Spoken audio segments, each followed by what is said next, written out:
I've always taken pride in my body.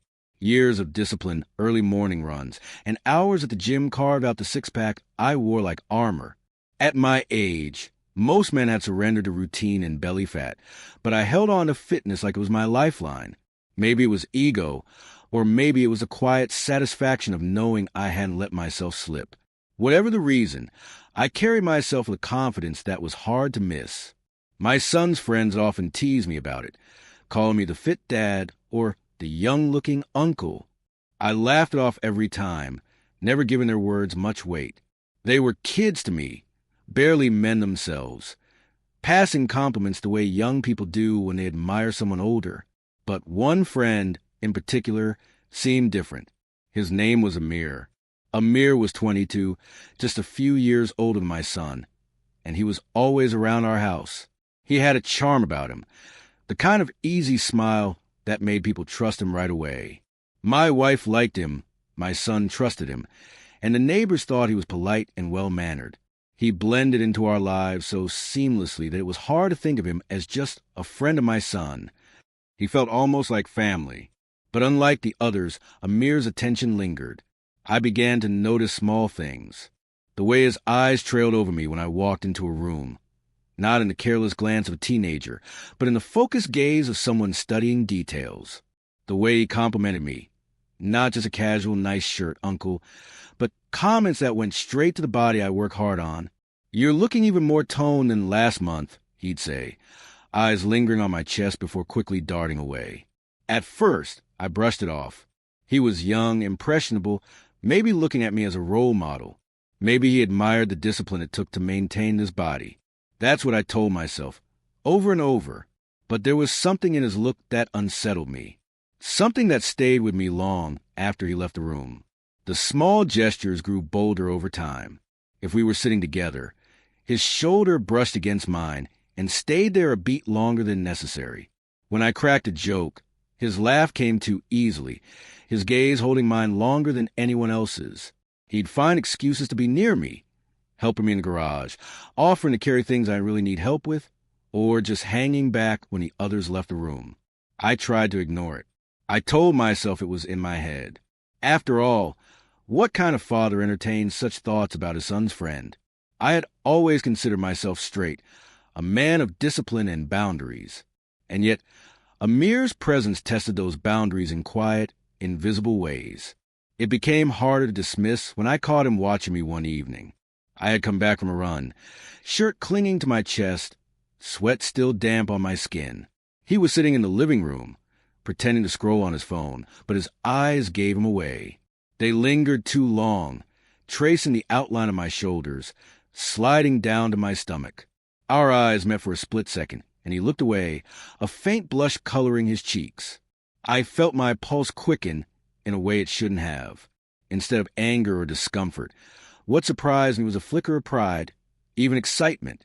It was flattering, unsettlingly flattering, to know that someone so much younger, so full of energy and youth, looked at me like that.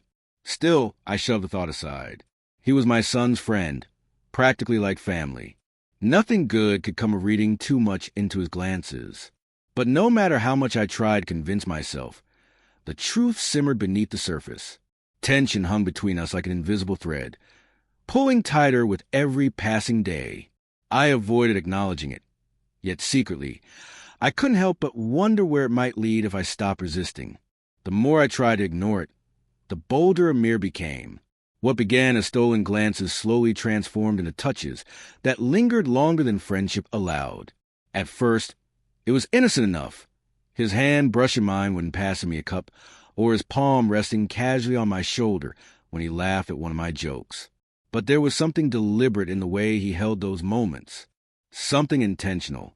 One afternoon, we were fixing a loose hinge on the garden gate. My son had gone inside to grab a snack, leaving just the two of us crouched in the sun. I tightened the last screw, straightening up, when Amir's hand came down lightly on my arm.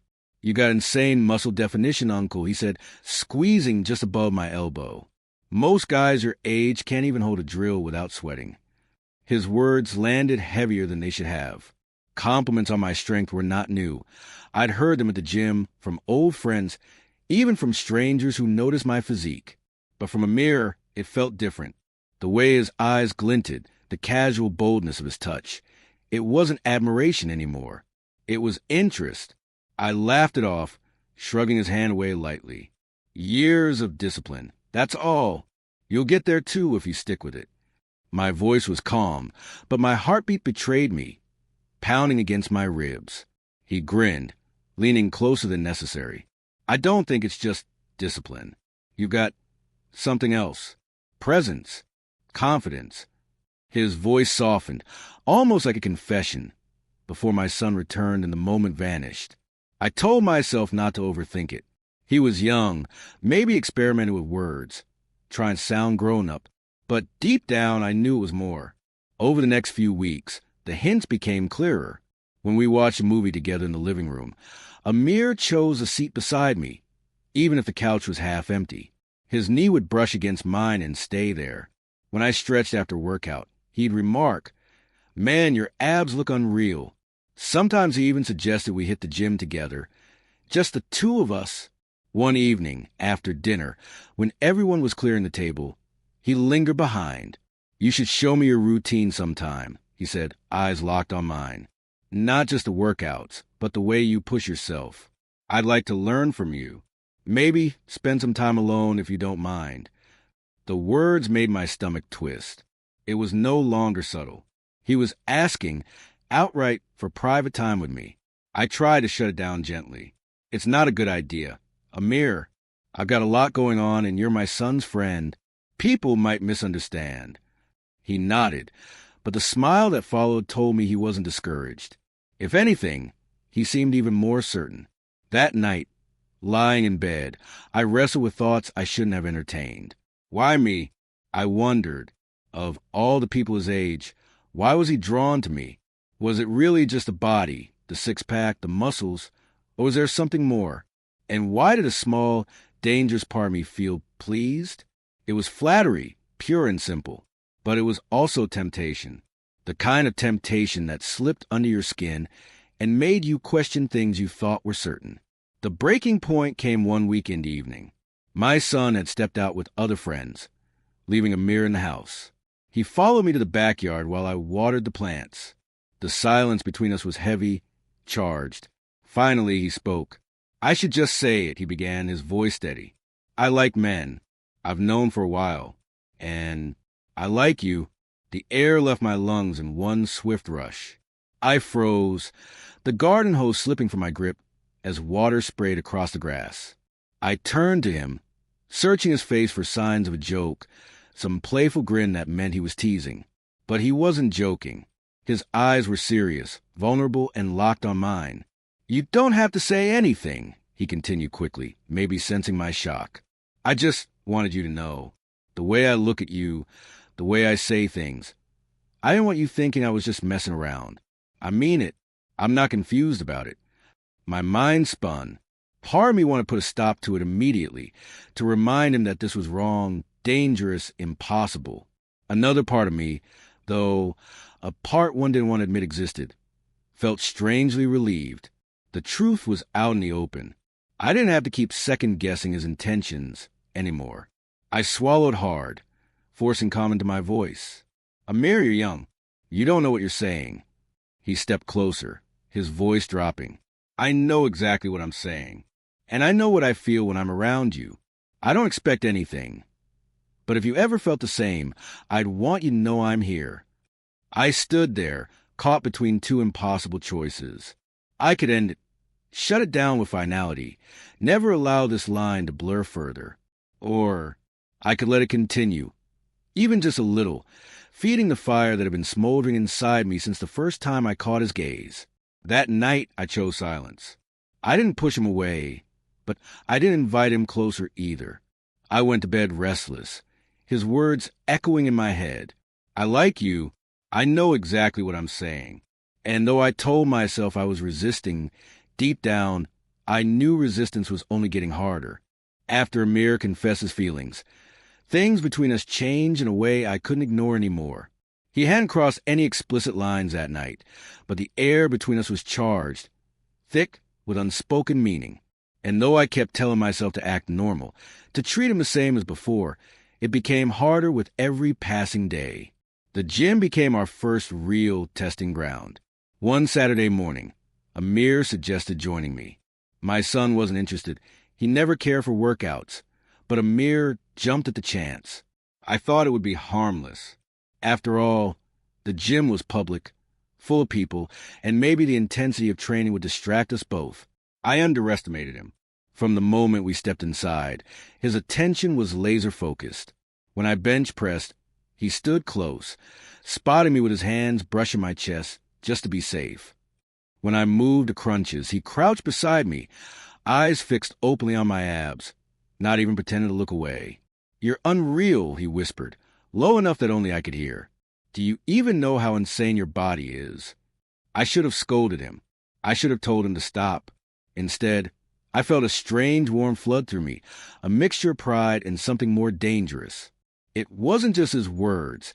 It was the way he looked at me, like I was someone worth desiring, not just respecting. For years, I've been admired for discipline, but never like this. Never with that kind of hunger. At home, the little moments kept piling up. He'd come by for dinner and insist on helping me in the kitchen. Standing so close behind me, I could feel his breath against my neck. He'd watch me carry heavy boxes, his eyes following every movement, then say things like, "No wonder people can't keep up with you. You got the strength of someone half your age." The line between flattery and seduction was blurring. One night, after a family barbecue, everyone else drifted off to bed, but Amir stayed back, lounging in the garden chair beside me. The stars were clear, and the air smelled faintly of smoke and grilled meat. I leaned back, sipping my drink, when he suddenly said, "Do you ever think about what people don't see? Like, you walk around strong and confident, but maybe there's more you want? Something you don't show anyone." His question wasn't casual. His tone wasn't casual. I knew what he was asking, even if the words were wrapped in vagueness. And instead of shutting it down, I sat there in silence, pretending to be lost in thought. Inside, though, I was battling myself. Because the truth was, I had started to enjoy it. I enjoyed the way he made me feel young again, seen again. The way his gaze lingered reminded me of the electricity I hadn't felt in years. My marriage had grown quiet, routine. My days were disciplined but predictable. And here was Amir, injecting something wild and unexpected into my life. His attention wasn't just flattering. It was intoxicating. Every compliment, every stolen glance, every accidental brush of his hand lit a spark inside me. What began as unease was shifting into excitement. I found myself anticipating his visits, my body tensing when he entered the room, my mind alert to every small gesture he made. It was dangerous, but it was real. I remember one particular evening when he pushed things further than before. We were in the garage, organizing tools. My son had gone upstairs to take a call, leaving us alone. Amir reached up to grab a box, and as he set it down, his hand brushed deliberately against mine. He didn't pull away this time.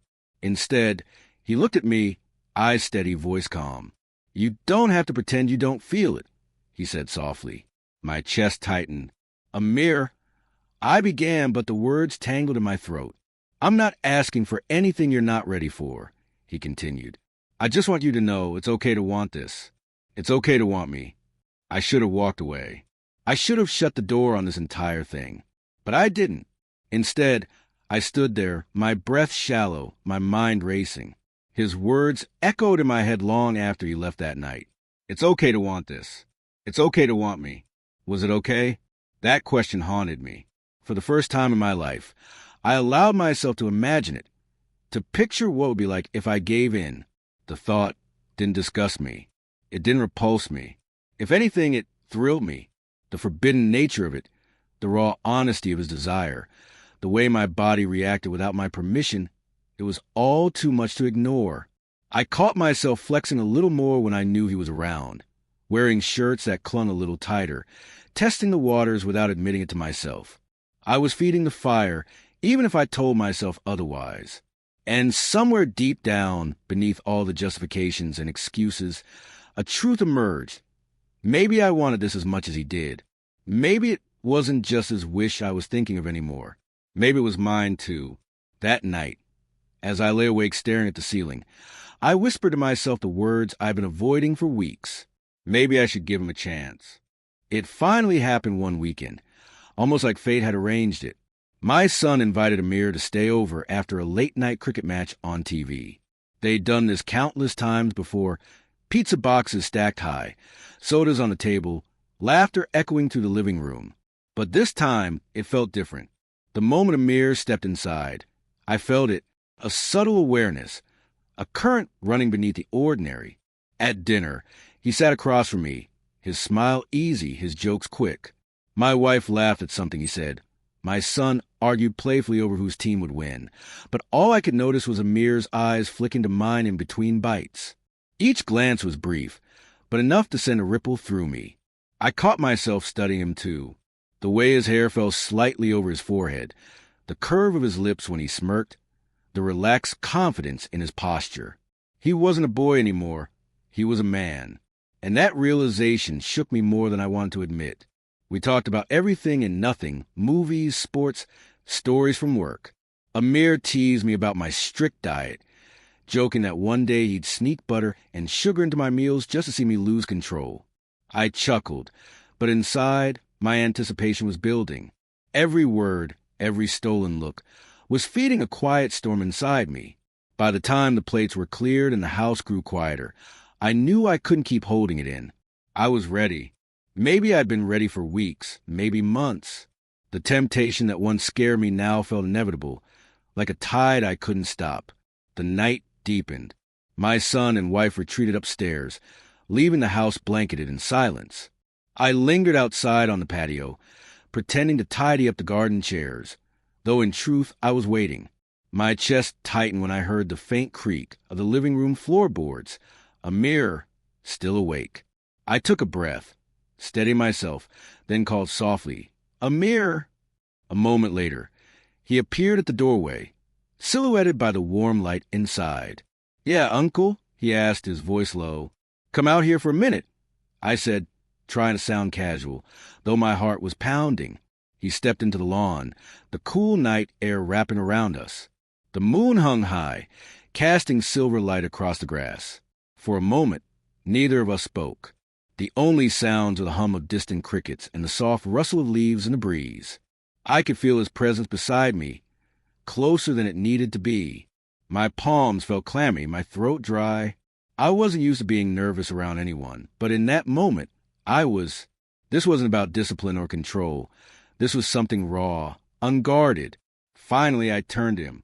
His face was calm, but his eyes burned with a question he didn't voice. "You know why I asked you out here?" I said quietly. He swallowed, nodding slowly. "I think I do."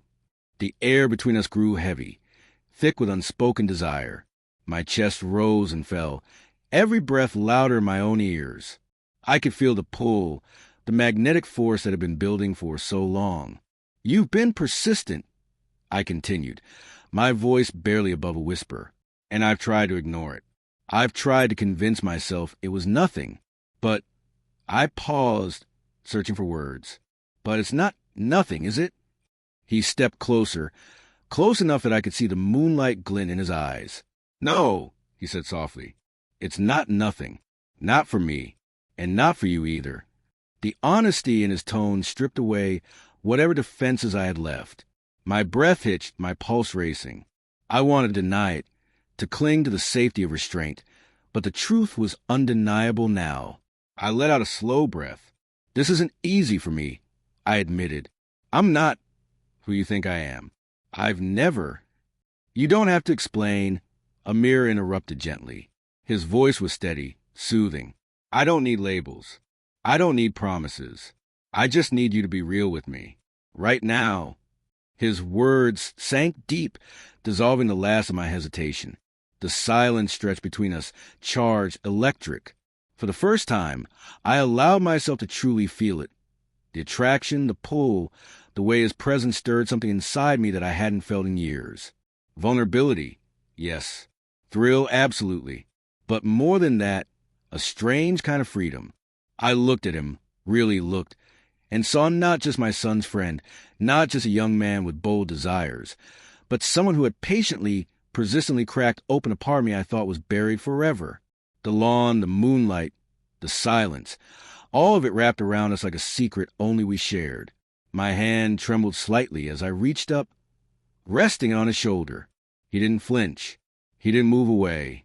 Instead, he leaned in, closing the space between us until the warmth of his breath mingled with mine. In that moment, the world fell away.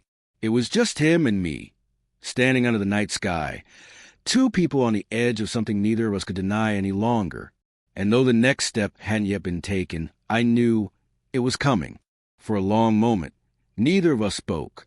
The night held us in its quiet grip, the moonlight stretching shadows across the lawn, the faint breeze carrying with it the scent of freshly cut grass. My hand remained on his shoulder, my pulse beating fast enough to feel it in my fingertips. It was Amir who finally broke the silence. His voice was low, steady, but beneath it I caught the tremor of vulnerability. "I don't want to make things complicated. Uncle," he said, I need you to know how I feel."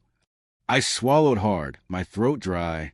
"You already told me once," I murmured, trying to keep my voice even, "that you like men, that you like me."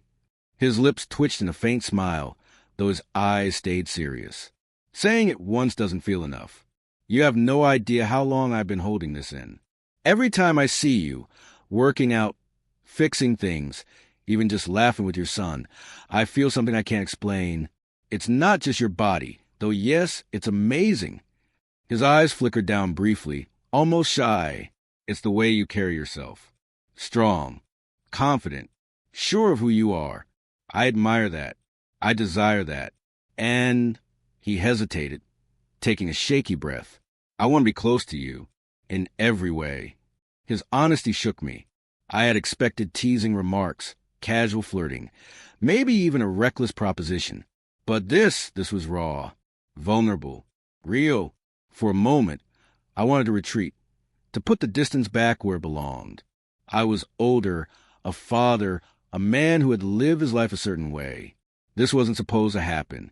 Yet here he was, laying bare his feelings with a kind of courage I hadn't managed myself. I tightened my grip on his shoulder slightly, grounding myself. "You don't understand what you're asking," I said softly. "This isn't a simple thing. If anyone knew..." I trailed off, unable to finish the thought. "I don't care who knows," he replied quickly, his voice urgent but sincere. "I'm not asking for approval or a label or some storybook ending. I just want the truth between us. No lies, no pretending. Tell me if you feel it too. That's all I want." His words pierced straight through the wall I had been hiding behind. I could have lied, pushed him away, convinced both of us this was a mistake. But standing there, with his eyes locked on mine, I realized I couldn't lie anymore. Not to him, not to myself. I drew in a long breath, my chest heavy. "I do feel it," I admitted. The confession slipped out like a secret I'd been guarding too long. At first, I tried to ignore it. I told myself you were just being friendly, that I was imagining things. But the more time we spent together, the harder it became to deny. His lips parted slightly, his breath catching, as though he'd been waiting his whole life to hear those words. "I'm not like you," I continued, my voice shaking. "I've never looked at men this way. I've never felt this before. It scares me, Amir. It terrifies me, actually. But at the same time," I paused, searching his face, "it excites me. You excite me." The relief in his expression was immediate, his shoulders softening, his eyes glistening with something unspoken. He stepped closer, erasing the thin line of space left between us. "That's all I needed to hear," he whispered. The silence returned, but this time it wasn't heavy. It was charged, humming with something alive. My hand slid from his shoulder down to his arm, my fingers brushing the firmness of his bicep. He didn't move, didn't flinch. Instead, his hand came up, resting gently against my chest, right over my racing heart. "You feel it too," he said quietly, almost like a statement of fact. I nodded. "I do." It was the first time we had admitted it out loud. The truth hung between us, both terrifying and liberating. For so long, I had fought against it, buried it, convinced myself it was impossible. But now, under the moonlight, with his hand on my chest and mine gripping his arm, I felt a strange calm settle over me, like the world finally made sense, even if only in this moment. I don't know where this goes, I confessed, my voice breaking slightly. I don't know what it means for me, but I can't keep pretending anymore. I want this. I want you. His breath trembled as he exhaled, his face tilting closer, then stopped holding back. It was an invitation, gentle but firm. My heart hammered, my body trembling with the weight of choice. Then, without giving myself time to second guess, I closed the distance. Our foreheads touched first, a hesitant press, followed by the brush of his nose against mine. And then his lips found mine in a kiss that was both soft and electric. It wasn't rushed, wasn't desperate. It was deliberate, full of everything we had left unsaid for weeks. The world fell away, the house behind us, the risk of being discovered, the years of denial, all of it dissolved into that single kiss. His lips were warm, his breath mingling with mine, his hand steady against my chest. When we finally pulled back, both of us were breathing hard. He smiled a small, almost disbelieving smile. "I've wanted that for so long," he whispered. I let out a shaky laugh, still reeling, and I've been fighting it for just as long. We stood there in the lawn, the moonlight casting us in silver, two men caught between fear and desire, but bound now by something undeniable. It was no longer just a possibility, no longer a fantasy or a temptation. It was real, and with the first touch, the first kiss, the line had been crossed. There was no going back. The kiss lingered between us even after it ended, the taste of it still on my lips, the thrum of it alive in my chest. I stepped back half an inch, enough to breathe, but not enough to break the magnetic pull between us. His eyes held mine in a way that made the rest of the world irrelevant. I had never felt so exposed, and so seen. My heart was a drum, wild and relentless. My first instinct was to retreat, to laugh it off, to remind him this wasn't who I was. But the lie sat bitter on my tongue, because the truth had already been spoken, sealed by that kiss. "This is real," my inner voice whispered. I tried to steady myself, but Mir's hand slid higher up my chest, his fingertips brushing against the line of my collarbone. That small touch ignited something in me, something I had been trying to bury for weeks. My breath caught, and instead of stepping away, I let him in closer. He was nervous. I could see it in the way his lips parted, in the faint tremor of his fingers, but his eyes were steady, burning with quiet conviction. "I don't want to stop," he said softly, almost as though asking permission. The word settled in me like a spark landing on dry grass. My whole body went warm, shivers breaking across my skin. For years I had been proud of my control, my discipline, the ability to set boundaries. But tonight, under the pale wash of moonlight, those walls crumbled. "I don't either," I whispered back, surprised at myself with how easy the truth fell for me. He leaned in again, and this time the kiss wasn't tentative. His lips pressed to mine with a hunger restrained only by fear of going too far, too fast. I felt it, the nervous energy, the hesitation, the thrill of crossing into the unknown. My hand moved instinctively, cupping the back of his neck, pulling him closer. His skin was warm, his hair soft beneath my fingers. My body betrayed me, every muscle alive with sensation. His chest pressed lightly against mine, and I became acutely aware of my own strength, the rise and fall of my breath, the way his smaller frame leaned into me without resistance. There was something both powerful and vulnerable in it, a balance I hadn't known I craved. "This is real," the voice inside repeated, louder now. The kiss deepened, grew bolder. He shifted, his hand sliding along my side, grazing over my ribs before settling at my waist.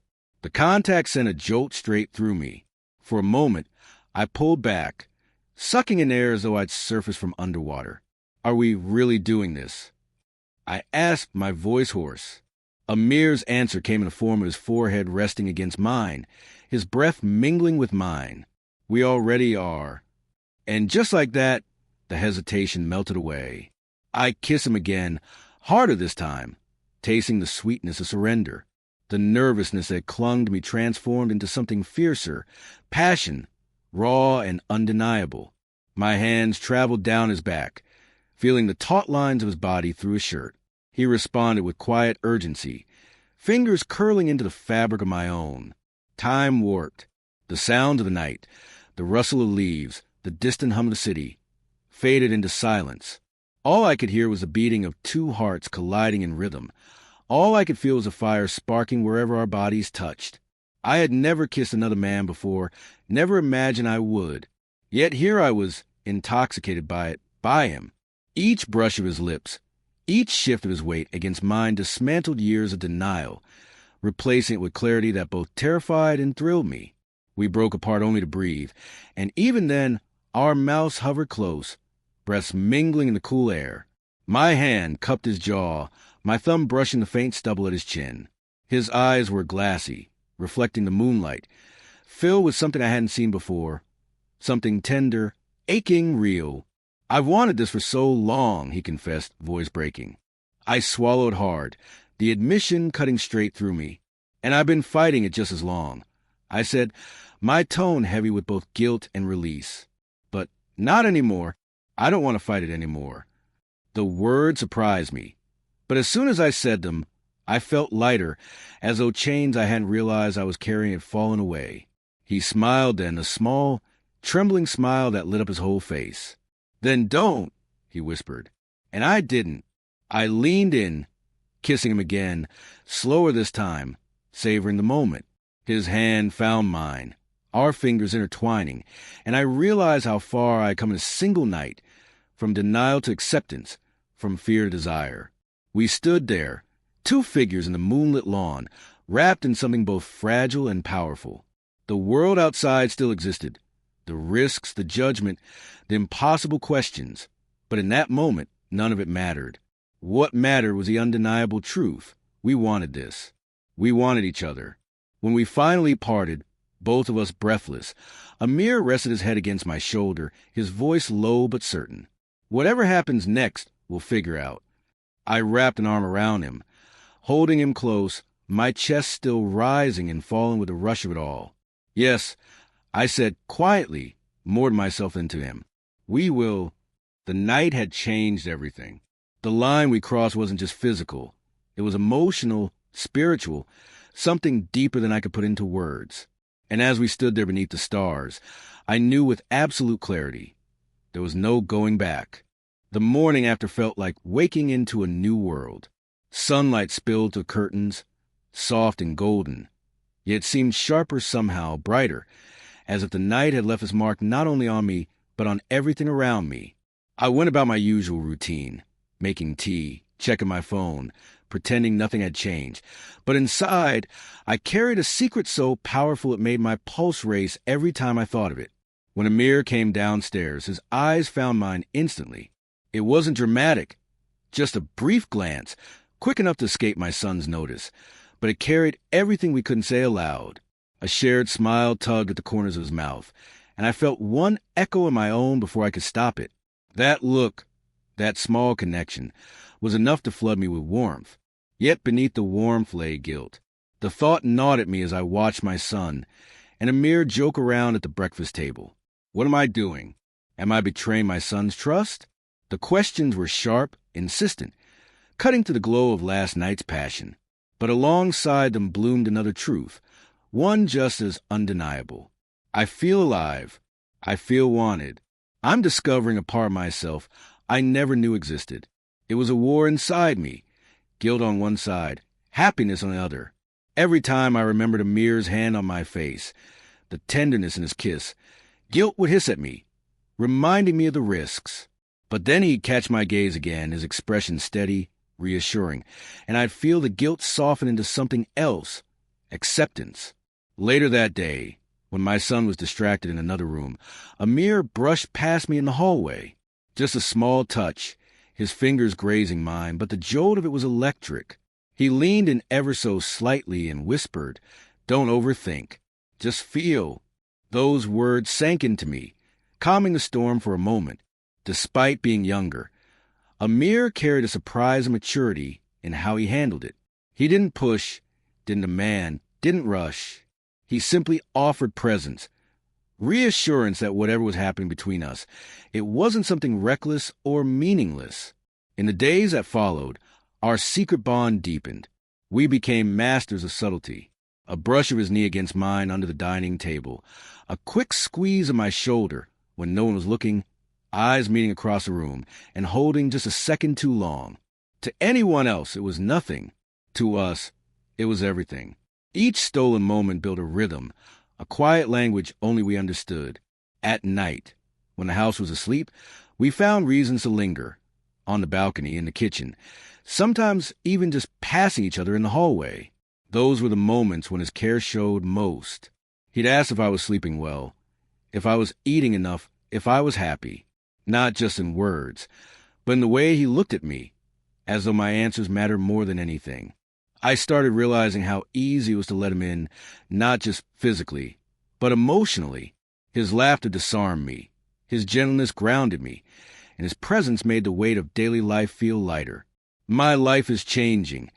I caught myself thinking one evening as I lay in bed, staring at the ceiling, and I wasn't sure if I was terrified or exhilarated. Maybe both. But one thing was certain. The bond between Amir and me was no longer just a spark in the dark. It was a flame, steady and growing, hidden from the world, but burning bright enough to warm us both. We didn't need to say much. Our silence, our smiles, our secret touches carried more meaning than words ever could. And though guilt still whispered at times, it was drowned out by something far stronger.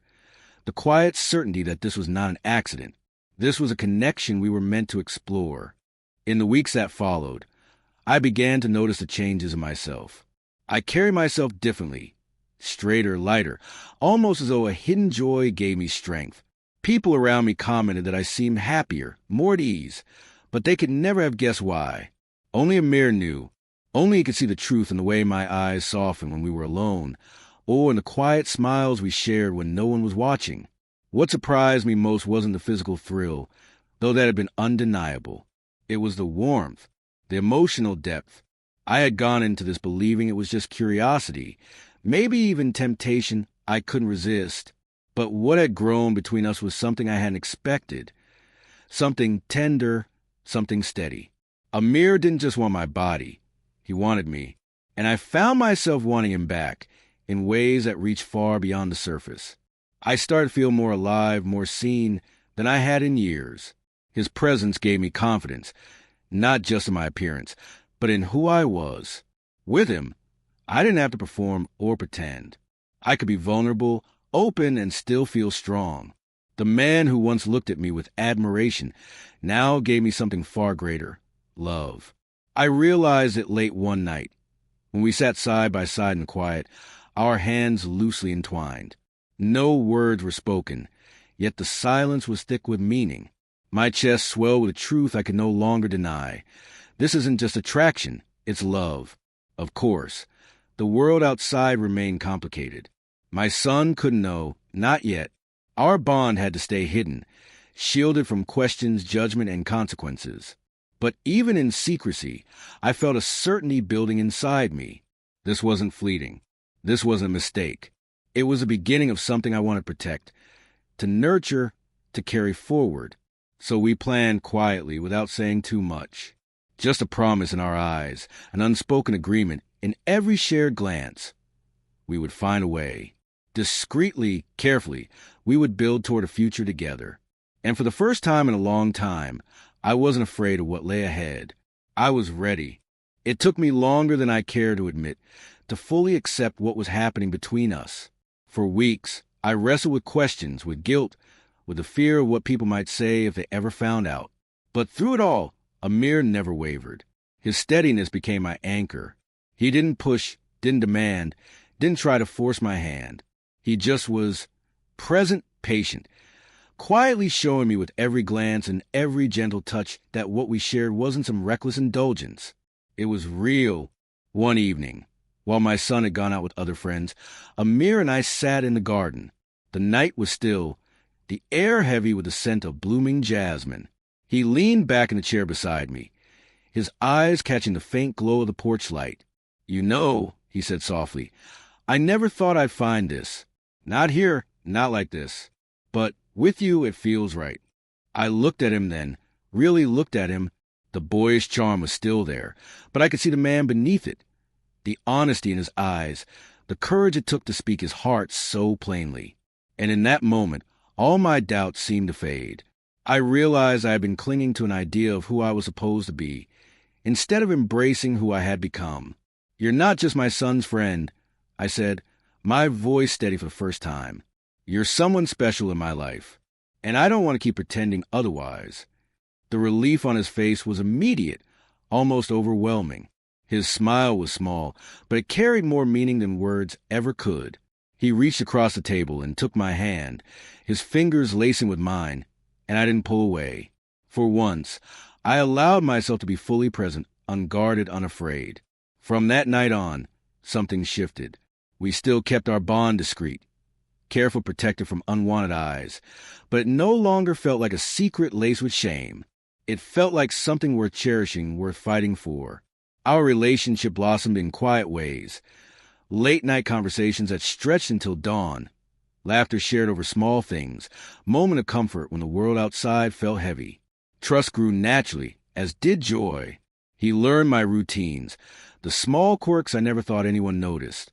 I learned his dreams, his fears, the way he carried hope in his chest, even when life tried to dim it.